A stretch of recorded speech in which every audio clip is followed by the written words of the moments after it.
a group. What a group. This is the great Steve Wynn. Hi, Steve. Hello, everybody. What a group of good friends. We're going to bring this place back. It's not so good. I thought it was going to be this beautiful. I hadn't been there in a while. I said, this is going to be beautiful. It's not looking too good. But we're going to bring it back. Why don't we sit down, tell you about our day. Should I tell you about the day first? Yeah. My little conversation with a nice gentleman named Vladimir Putin.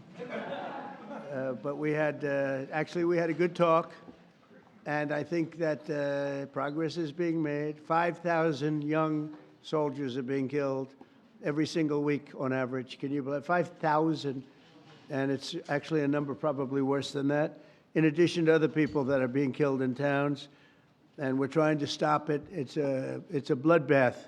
It's an absolute bloodbath. I've seen satellite pictures that are so bad, so horrible, and it's to think that in this day and age we're living with this horrible thing that's going on, and we're doing the best we can. This was not our war. This was not me. We're doing something from the last administration, how they allowed that to happen. It wouldn't have happened. It would have never happened. And you know, the Ukraine-Russia wouldn't have happened, but I'll tell you what else wouldn't have had. October 7th would not have happened. This was a terrible thing also. A lot of bad things happened in the last 4 years. But good things are happening now. We had a tremendous visit in the Middle East. We went to Qatar. We saw Saudi Arabia, all the top people in UAE. And we brought back about $5.1 trillion. That's not bad. That's not bad. And it's being credited as one of maybe the most successful visit that anybody's ever made to any place. There's never been anything like this. Hundreds of planes, big wide-body planes ordered. Boeing, getting them from Boeing, but I think an order of, 148 planes. That's a lot of 777s. Those are the big ones, or the 787 Dreamliners, and orders of everything. The AI is going wild. I hope it's as good as people say, because otherwise some people are going to be pretty disappointed, but it seems like it is. A lot of smart people are doing it. But massive orders into our country. We did 1.4 trillion in one case. We did 2 trillion in another case, numbers that nobody's ever really heard of before. And our relationship is fantastic with those three beautiful places. I mean, they're incredible. Money is like no place else probably anywhere. Well, we have more money, but we didn't use it right, but that's all right. Now we're starting to. We were losing in trade $5 billion a day, and now because of tariffs and other things, we're making $1 billion a day, and the tariffs haven't even really kicked in. It's a big difference. It was, for the last 4 years, have been a disaster for us with trade and, frankly, with everything else. So we're here for a different reason tonight. We're going to have to fix this one, too. We're fixing everything. We're going around Mr. Fix-It, Mrs. Fix-It. Anybody want to join me? But the Kennedy Center, when I said I'll do this, I hadn't been there. That's the last time I'll take a job without looking at it. But it's got a tremendous amount. Lindsey Graham and some people put in the budget, either 200 or $250 million. Money was spent there. Tremendous amounts of money was spent there over the last 10 years. I don't know where they spent it. They certainly didn't spend it on wallpaper, carpet, or painting. And they had over $200 million was spent. So I don't know what's going on. Pam, are you here? You hear that? Look, when I hear that, I say, what? Where, Pam, where did all this money go? It's crazy. It's crazy what's happened with our country in that regard. You know, it's to build things. Go back to the Wollman rink. They went 4 years, 12 years without getting a rink, and I got it built in 3 months for a fraction, like a tiny fraction. They had spent over $20 million. They never got it opened. I said, I want my kids to go ice skating before they're too old. They don't want to go ice skating anymore. I used to watch it from my window. I used to watch people, nobody working, and spending money like crazy. And as you know, I got it built very quickly. This is well, maybe a more difficult. That was pretty easy, actually. That was pretty. We had cement mixers from the rink all the way back into Harlem. We poured one contiguous pour over a period of a day and a half. They would pour a little section, then another little section. And when they put water, it all leaked, surprisingly, you know. So it was fun, but I love construction. That's, I guess, why I like this a little, because we're going to have to redo it. So I'm honored to welcome exceptionally talented and committed group of patriots. You're amazing people. This is an amazing board, I'll tell you. And I got so many calls from people, could I get on the board? You have a lot of people that are not so much in love with me right now because I couldn't get them on the board. But because the board is taken. But we're going to turn it around, and the Kennedy Center Board of Trustees, you're here, and in many cases you have your spouses. And I want to thank Rick Grinnell. Where's Rick? Where is Rick? Hello, Rick.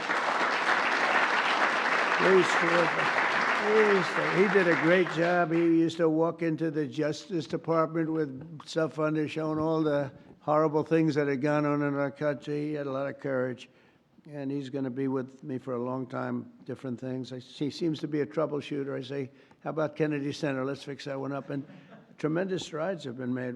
You'll be hearing about that in a second. But I want to thank the entire board for the incredible work and all the fundraising efforts. We're going to raise some funds, but we're getting a lot of funds also from Congress because they want to see this thing good. You know, we have the 250th year anniversary coming up, and this building is going to be a primary focus in D.C.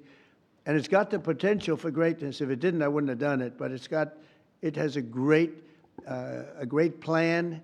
It's got great sound. It's got a lot of things that, you know, if you don't have good sound, you can forget it. You're never going to.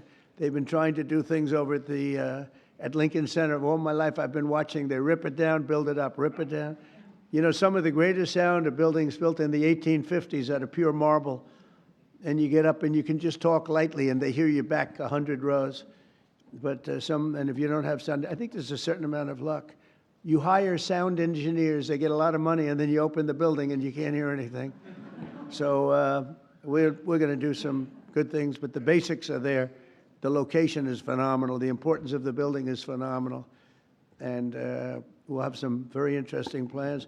I always thought they should have built a beautiful performing center, open air, facing out over the Potomac. They didn't do that. They built these crazy rooms underneath. They built 3 tiny little stages, very expensive. Someday maybe somebody will occupy one. They're underground.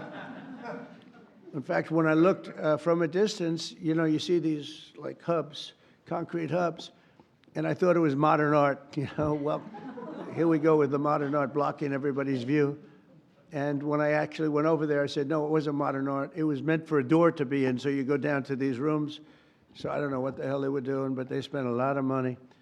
And it's just not possible that they could have spent it so poorly. But we're going to turn it around. That's what I love doing. I love turning things around. Turnaround artist.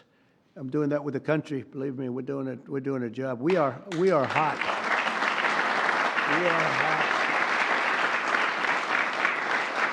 The country is hot. We, in a short period, look, we've been there for 100 days plus a few days, and as they said, the king of Saudi Arabia said, your place, your country is a whole different image now. We were a laughingstock, an absolute laughingstock, but we're not a laughingstock any longer. And, you know, I was talking to, as I said, President Putin for 2.5 hours. That was being very seriously listened to. We don't like what's happening. We don't like that we should have ever been involved. Would have never happened. But we're respected again as a country. You know, one thing that I tell you that I think is amazing, if you remember about 8 months ago, the big story was that nobody wants to join our military. We couldn't have any, people weren't joining.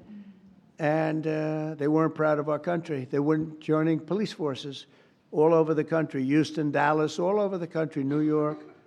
And now we have a record-setting enlistment in the military. Think of that, record-setting. The most in 38 years, but it's probably more than that. They started taking the numbers, Susie, 38 years ago, right? But the most in 30 years, probably the most ever, I don't know. But we have record-setting young people that want to join the military, and that's incredible. To have that is just absolutely incredible. And to think that 8 months ago, we were all listening to the fact that this was before the election, 8 months ago, we were listening to the fact that we wouldn't have any, we wouldn't have anybody in our nobody. Army, Navy, Air Force, Marines, Space Force. I'm so proud of Space Force because we got that going. We started Space Force, and they wanted to terminate it, and the military backed up, and they said, you're not going to do that. We were third in space, and now we're number one in space by a lot. They've done a great job. They had some great commanders in Space Force, but ultimately it's going to be truly one of the most important things we've ever done because it's all heading to space. And I'm not talking about just experimental things that we do, because a lot of people don't understand that. We can understand that. But in terms of defense and offense of our country, it's going to be very, very important. We're number one in space by a long shot. The Kennedy Center mission is to be the crown jewel of the arts and culture in our nation's capital. And under our new leadership, we're going to take this revered institution to heights that it's never seen before. I think we can take this to really because we have the right place. We have all the politicians, and then we have the people that want to get to know the politicians for lots of bad reasons. And, we have everybody here. They have to be here for something, sometime. I've got total confidence in the just great team that Rick and the group have put together. Sergio's done fantastically. We're especially pleased to be joined tonight by Secretary of State Marco Rubio, great guy. Great guy. Where is Marco? He's great. I'm telling you, he was born for this. He loves it. You see him, he's in one country, another country. I think he loves it. But he's so respected everywhere he goes. And I know how tough he is because I used to have to be up there with him. He was not nice. He was a tough one. He was as good as you get.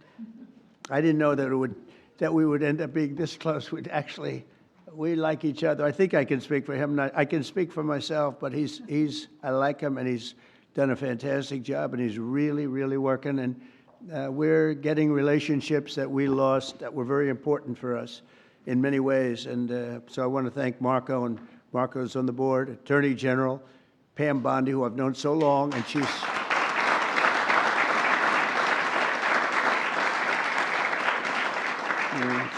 married to the best-looking guy in the room, I must admit. But she is the man. She has been amazing. She's so respected, and she's really delving into some tough territory. She sees what's happened and what's going to happen, and she knows before anybody else. She's just a fantastic person. She's got a great staff that's surrounding her, and I think she's just a star. But I've known that for a long time. I'm not surprised at all. So thank you very much, Pam, for the job you do. And by the way, she was the Attorney General of Florida, so she had plenty for a long time and never had a problem. I can't remember a problem. And she kept everybody safe, and they felt very secure. Now she's doing it on an even bigger. Who would have thought it would have been a much bigger level, right? But she gets it. Secretary Howard Lutnick is here with his wife Allison, and he's great. He went with us to that incredible 4-day little journey that we had, and we saw some things that were incredible. But everybody respects him. Did a great job in business. He built a firm twice. His firm was at the top of the World Trade Center when the planes hit, and he was amazing story. He was always Allison. Good job. You got him to take your boy, right? Years ago on that horrible date, when you think of it. So Howard would always be. He was built Cantor Fitzgerald. And he built it in a very top firm. They had the top 3 floors of the World Trade Center, the building, the first building that was hit. And he was always there at 6 in the morning, 5:30 in the morning. A lot of the stock guys, they have to do that. Someday you'll explain to me why. Probably insider trading, Pam. I don't know. It's probably. But whatever the hell reason, he was there always at 5:30 or 6 o'clock. And first time ever, like almost ever, his wife was after him for years to take their son to school. He was a young boy, very young, like early grades, and he would say, no, I can't. This was years after like 2 or 3 years of being harassed by Allison. It was very tough. A great wife, beautiful wife, but she's very, very tough. And finally, he did it. He took his boy, and it was on that day, and he dropped the boy off at 8:30 and started driving down the West Side Highway, and he would have been in that building, and every single person died in your firm. He had lost everybody. And with the exception of a few people in Europe and maybe a couple of other places, small, because they were all very New York-centric, and every single one of them died, including your brother. And what he did was incredible, actually. He rebuilt the firm. And he gave a percentage of it for years to the people, the families of the people that died. And the new firm became more successful than the old firm, using the same name, Cantor Fitzgerald, and he rebuilt it step by step by step. And I mean, to me, that's why I said I have to get this guy if I have a chance, if I ever do. And he was very happy. They were doing great. They were doing record business. But when I said, how about coming over to commerce, a little thing called commerce, and now I don't think you could ever go back into that world because it's so big. He and Scott are in charge of, along with others that are great, but they're in charge of the biggest deal ever made in history. It's the whole tariffs. We've taken in trillions of dollars, trillions. And we've been hurt very badly by other countries that did this to us for 20, 25 years. They were taking advantage of us. We never did anything.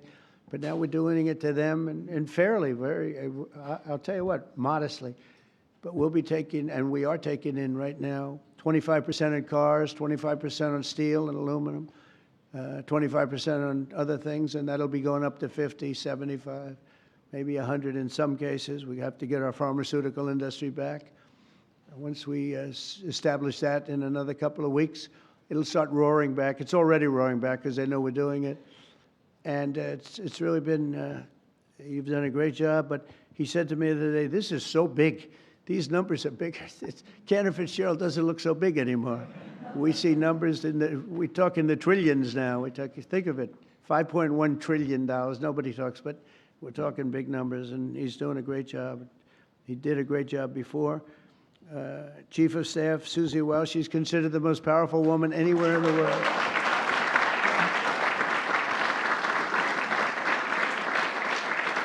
She is. She's the most powerful woman in the world. A lot of people are saying that, but she had a couple of articles, and I said, you know, it's actually true. She can wipe out a country with just a mere phone call. Think of it. That's the end of the country. But she's great. She's been, I mean, I knew because we won Florida 3 times and won it. You know, Florida didn't used to be a red state. It was a blue state.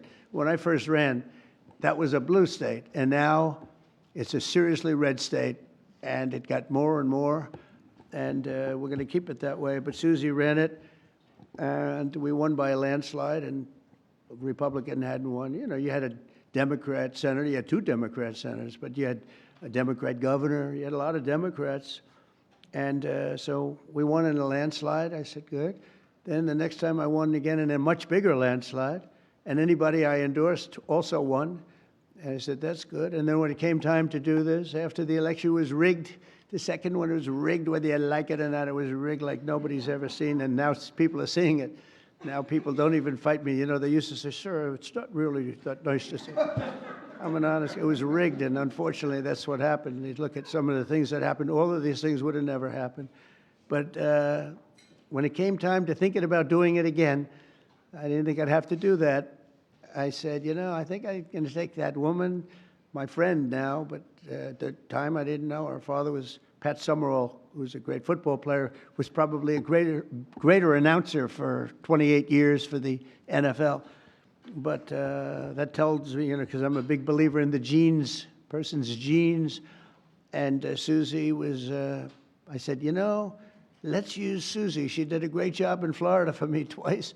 We beat every Democrat by numbers that they never saw before. I said, let's use, and she took over, and she did great. Chris was fantastic, but she had a group of people that she brought with her, and there was no looking back. We started off leading by a lot, and it only got bigger and bigger and bigger. We had a couple of challenges that didn't work out too well, worked out well for us, but Susie was fantastic, and now she's the chief of staff of the president, and she really makes it work. And she's the first woman, this is shocking to me, because, you know, I thought we were beyond that. First woman chief of staff in the history of the country, right?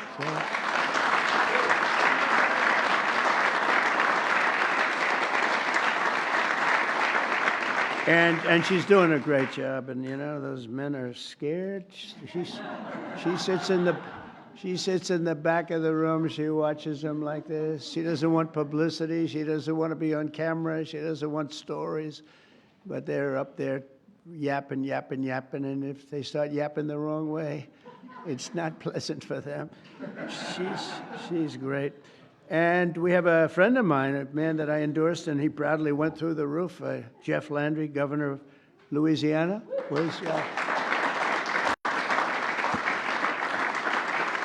Did my endorsement mean much? When I endorsed you, he became a rocket ship, right? We avoided, what, say it? We won in the first round. Yep, yeah, it was good. We didn't want to run. We didn't want to go a second round. He went up and won everything, and he's a great governor, great attorney general, great governor. So it's great to have you. And we have so many people here that we're not going to do that, but we may play around in a little while because we're going to have some fun tonight, and we'll talk about this, but we'll talk about other things. But we might talk about some of the questions you may have. We're looking to get the one great, big, beautiful bill. It'll be the greatest tax cuts in history. If we don't get it, that means the Democrats will have stopped us, and that means people will get a 68% tax increase, the largest in history. And if we do get it, we're going to have the largest tax decrease in history. And all my life, I've watched politicians screaming, "We will cut your taxes." This is the only group where they say, "We're going to raise your taxes," and they think they're going to win. There's something wrong with them. I don't know what the hell is going on. We're going to raise your taxes. And people say, "That's strange. I've never heard it before." When we took over in recent months, the Kennedy Center was in dire shape. As I saw on my tour a few weeks ago, the building is falling apart. I don't want to scare people. It's in fine shape, but it's falling apart. That means, we have to see, we have Les Mis. We're opening up with Les Mis and some other things. We have Mrs. Fisher here, and she said, "You know what works? Anything Broadway." So we're signing Phantom of the Opera. We're signing a lot of great Broadway, and we'll have them run for a while. And I think you're going to do very well. But it's been neglected very badly, and it needs an infusion of different things, including probably funds. But I think we're going to do very well when we get some money from Congress to fix it, because it's so important. The previous leadership wasted millions and millions of dollars and handed us a budget deficit of $26 million. Can you believe that? In addition, the programming was out of control with rampant political propaganda, DEI, and inappropriate shows. We had some very inappropriate shows, to put it very nicely. They had dance parties for, quote, queer and trans youth. And I guess that's all right for certain people, quote. And I'm just quoting, I'm not saying it. Queer and trans youth. That wasn't working out too well. They had a Marxist anti-police performance. And they had lesbian-only Shakespeare, which is different. Who thinks of these ideas, really? It's different. It's different. Oh, we're bringing our country back so fast. The military is so much better. Everything, it's just gone. They had people who were paying them $400,000 or $500,000 a year to teach DEI. Just 12 weeks, our new board has balanced the budget. Think of that in 2026 budget. That's a pretty good job you're doing. So that's amazing. So the 2026, I told you, it was 25 million under. It's balanced now for the fiscal year. Eliminated DEI initiatives in all cases. Brought back family-friendly programming that will attract large audiences once again, and launched a plan to renovate the building and reclaim the grandeur as a landmark, really a Washington landmark, which it always was. The Kennedy Center will also play an important role in our national celebration to commemorate the 250th anniversary of America's founding. So we have three really big. We have that. We have the 250th anniversary of America's founding. That's a big deal. And we have the Olympics, and we have the World Cup. And, maybe I got lucky, because I got the Olympics and I got the World Cup. I did nothing to help the 250th anniversary, because if I take credit for that one, then you'll say, I think he's exaggerating a little. but two of the three, I absolutely, I got the Olympics, I got the World Cup. And I said to myself when I got them, it was my first term I got them, President Obama would not take the calls from the Olympic Committee, refused to take the calls. And I think because he traveled to Oslo or wherever he went, and very far away, in order to get the Olympics, previous Olympics. And I said, well, that's great. That means we got it, because what president would travel to come in fourth place, which is what we came in, fourth place. And so he was so angry, he wouldn't take the call. So I got a call from, at the time, the mayor of Los Angeles. Los Angeles is not looking too good with what the water. We just sent so much water down their way, they didn't want to take it because it was bad for the environment. I said, no, water's good for the environment. If they would have had it when I told them to get it, they wouldn't have had the fires, or it would have been very small. But we took so much, and we were looking at the Olympics, we were looking at other things, and Obama went there, and all that travel, all that everything, and think, who would go there unless you know the answer? You have to know the answer. You can't be embarrassed as president. No president's ever done that. And I give him credit, he went, but he should have known the answer. That's called deal making. And he didn't, and they put him at fourth, and he was so angry that it hurt his whole thing. He didn't want to talk to anybody, so I got a call from the mayor, and he said, sir, you're the president-elect. I was president-elect at the time. The president will not speak to the Olympic Committee, and I understand that, but a little bit his fault, I guess. He was very embarrassed by that, and I said, I'll speak to him. And I spoke to this gentleman who was obviously Scandinavian, seriously Scandinavian, and very nice.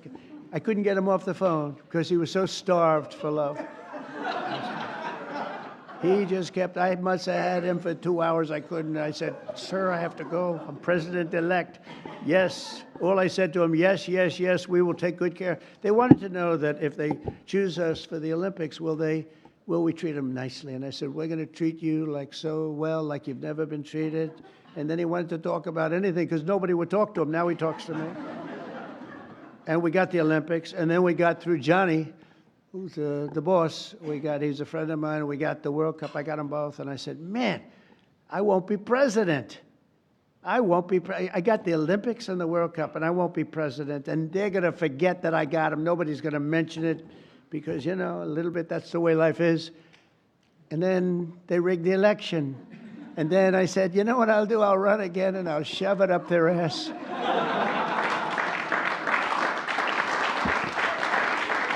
And that's what I did. And all of a sudden, I then realized, I said, you know what? I got the Olympics, I got the World Cup, and I got the 250th. Look at the way this works out. So if they would have left us alone and wouldn't have cheated on the election and wouldn't have rigged it, I would have been retired right now. I would have been happily doing something else. And instead, they have me for 4 more years. Can you believe it? Yeah. So it has it.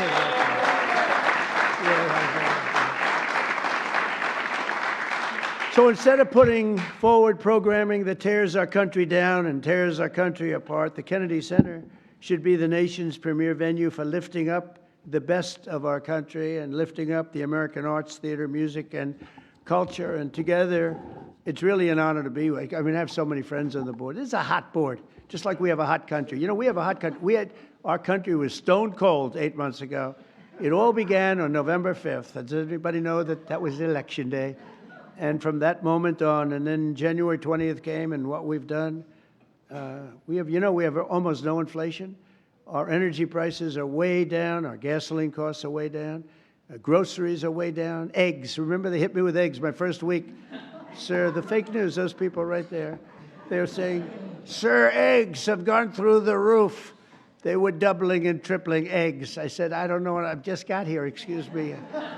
And through she's done a great job, Brooke Rollins, Secretary of Agriculture. Anyway, the prices came down. They didn't want us to, we had the egg roll here a couple of weeks ago for Easter. They didn't want us to order eggs. They wanted the eggs to be made out of plastic. They wanted plastic. I said, I'm not going to do that. But by the time it came around, the egg prices are way down. The groceries are way down. Everything's way down. We are just doing great. I mean, think of it.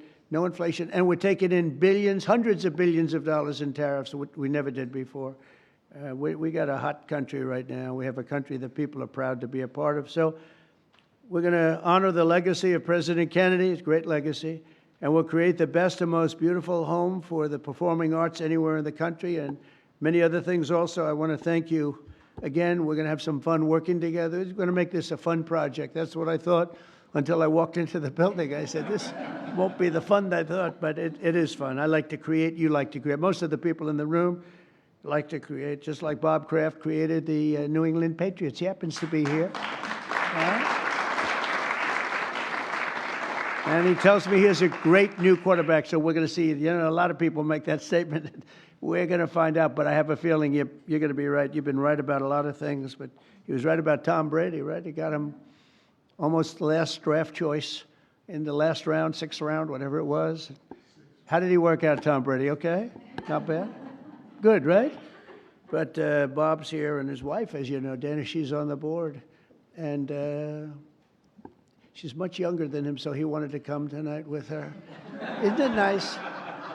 Isn't it nice when you have a husband that will travel with you to the board, and he's a big shot, too? And he's a great guy. He's been my friend for a long time. So I'd like to ask, if I might, Secretary Rubio, and followed by, we're going to ask Sergio to say a couple of words, and then Rick Grinnell, and we'll have a little fun tonight. And you know what they can do? If they can, relatively quietly, they can start serving the meal. So by the time we're all finished, we get the hell out of here, we go home, and we have our board all formed, and we can start doing that quietly. And so, Marco, please come up and say a few words. Thank you, everybody. Thank you.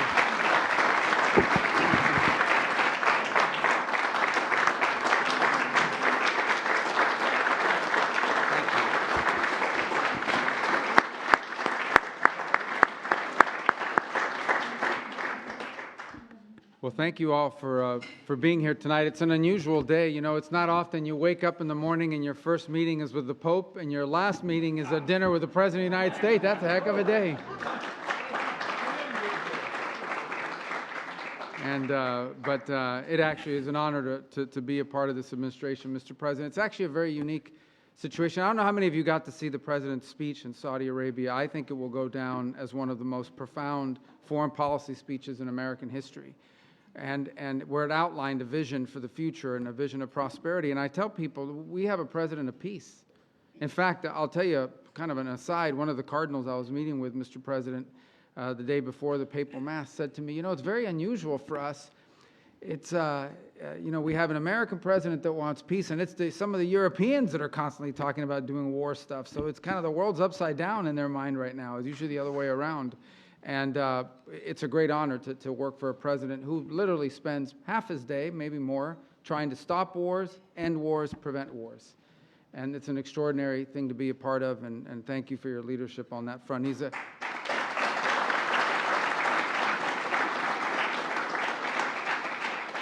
key part of the speech he gave, and I just summarize it this way. Our president is a builder, not a bomber. He wants to make things. He wants to build things. He wants people to have prosperity and to be happy. And frankly, he knows we have to have national defense because, of course, that's the world we live in.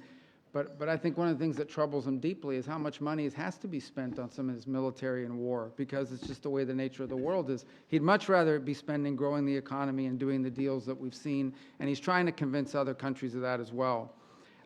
It's an honor to be a part of this tonight for a few moments because you have an opportunity here. You know, the Kennedy Center is a showcase of American excellence in arts and culture, and that's what it needs to be again.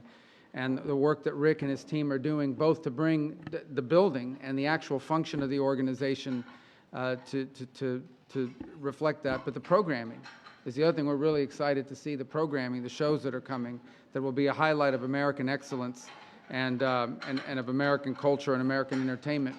And just so you know the influence that American culture has around the world in a positive way, a few months ago, the President hosted the Prime Minister of Italy down in Florida, and her English is excellent, very good English. And I asked her, why is your English so good? How it was really good. You know what she said? You know where she learned English? Michael Jackson. Not from him, not like personally, he wasn't doing the lessons, from his music. But what it tells you is the impact that American culture has on the world in such a positive way, and it can have such an influence.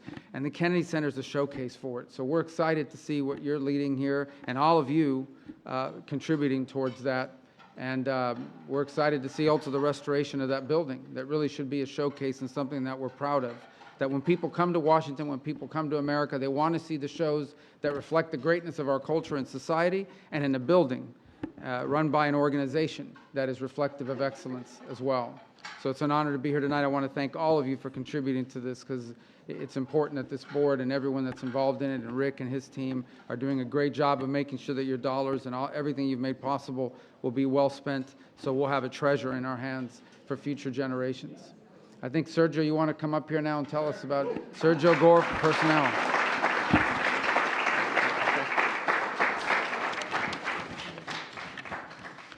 Good evening. It's an honor to be here with all of you. We're here to honor the spirit that makes America exceptional.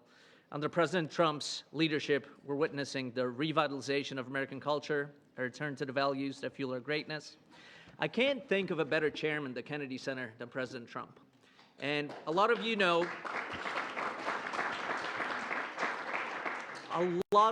his incredible record when it comes to dealing with these individuals who become American icons. So from Michael Jackson to hosting Pavarotti many times, to Andrea Bocelli, to incredible individuals that have changed the landscape of art and music. A couple of years ago, we were publishing a book, and it was called Letters to Trump. And we would open a box that's been closed for decades. And the letters that would show up in these boxes were just absolutely incredible. And there was a letter from 1986, and it was written to, "Dear Donald, I have a new show opening up. And I'd love for you to attend. It's called Phantom of the Opera." Signed, Andrew Lloyd Webber. And so there's nobody more qualified to lead this institution than President Donald Trump.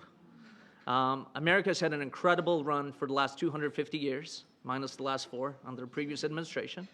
And so we hope under his leadership, under his vision, under this entire team, the next 250 will be just as great.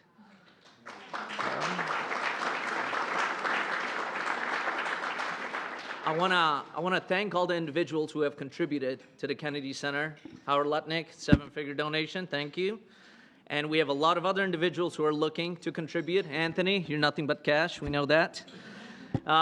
With that, I want to bring up our incredible director who's leading up the day-to-day activities of the Kennedy Center, Ambassador Rick Grinnell.